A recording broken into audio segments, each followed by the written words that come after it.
નબળા સમયમાં નિર્ણય લેતા જો આવડી જાય તો વાંધો ન આવે. ઘણા બધા અત્યારે મંદીના માહોલમાં મોંઘવારી વધી રહી છે અને ઘણી બધી ચીજ વસ્તુના ભાવમાં પણ થોડા ફેરફાર થઈ રહ્યા છે 2024ની સાલમાં. તો મારી દરેક લોકોને વિનંતી છે કે આ તમે પેપરનું કટિંગ જે નીચે ચાલી રહ્યું છે એ મારા ખિસ્સાની વાત નથી.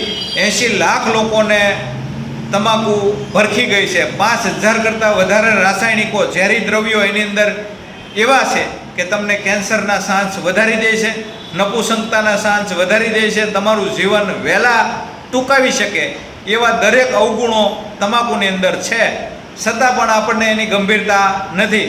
નપુસંકતા લાવી રહ્યા યુવા પેઢી અત્યારના યુવાનો દેખાદેખીમાં ધૂમ્રપાન કરી રહ્યા છે. એને કોઈ કેમ્પ સડતો નથી અથવા તો એને કોઈ ટેન્શન પણ નથી લાખો કરોડોનું. એની માથે કોઈ બિઝનેસ નથી, પોતે બિઝનેસ નથી કરતા એટલે એને કાંઈ ટેન્શન કે એવું કાંઈ નથી. છતાં પણ એકબીજાના દેખાદેખીમાં ધૂમ્રપાન કરી રહ્યા છે. વ્યસનની વડમાં ઘરની અંદરથી 2-3 સભ્યો વ્યસન કરી રહ્યા હોય તો આ મંદીના માહોલમાં આપણે પરવડે નહીં. પણ આપણે નિર્ણય લઈ શકતા નથી. પછી નપુસંકતાને આપણે ધામધૂમથી લાવ્યા છીએ. પછી આપણે કહીએ છીએ કે આ ડૉક્ટરોનો ખર્ચો બહુ લાગે છે, હોસ્પિટલનો ખર્ચો બહુ લાગે છે, નપુસંકતા, સંતાન પ્રાપ્તિ નથી. બહેનોમાં કાંઈ ખામી નથી હો. પુરુષોએ હાથે કરીને આ દુઃખ ઊભા કર્યા છે. 24 કલાક સૂવે, ઉઠે અહીંયાથી સૂવે ત્યાં સુધી એક ધારું વ્યસન. તમાકુ ઓઠમાં ભરાવો તોય ભલે, ગલોફામાં સાવો તોય ભલે, અને બીડીમાં નાખીને એના ધુમાડા કરો તોય ભલે. એથી ઉપર પણ ઘણા બધા વ્યસન કરી રહ્યા છે, આપણને નામે ન આવડે એવા. એટલે આમાંથી બહાર આવવું જોઈએ. 18 વર્ણને આના ઉપર કામ પણ કરવું જોઈએ અને વર્ણનો ભેદભાવ રાખ્યા વગર એકબીજાની હેલ્પ કરવી જોઈએ. આના માટે મદદગાર થવું જોઈએ.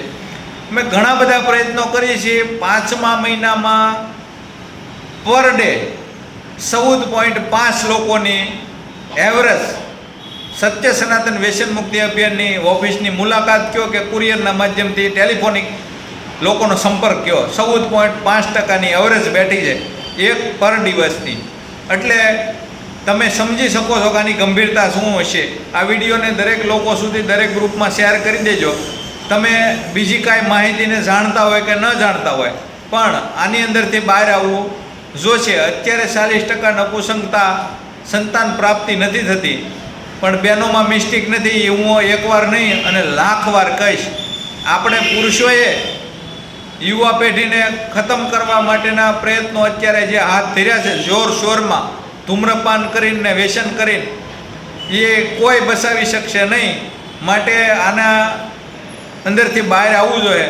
દરેક મોટિવેશન હોય, ધર્મગુરુ હોય, સાધુ સંતો હોય, સમાજના આગેવાનો હોય, જ્ઞાતિના આગેવાનો હોય, સોસાયટીના, મહાનગરોમાં જે કોઈ મોટા માણસો કહેવાતા હોય એને દરેકને આ વિડીયોની નોંધ લેવી. 5 વર્ષમાં 2030ની સાલ આવશે ત્યાંની ગંભીરતા અને આનું રૌદ્ર સ્વરૂપ આપણી સામે આવી જશે. એટલે હવે ઝાઝી વાર નથી, જાગી જવું પડશે. વિડીયોને ખૂબ શેર કરી દેજો. ઓકે, અસ્તુ, ધન્યવાદ. જય હિન્દ, જય ભારત.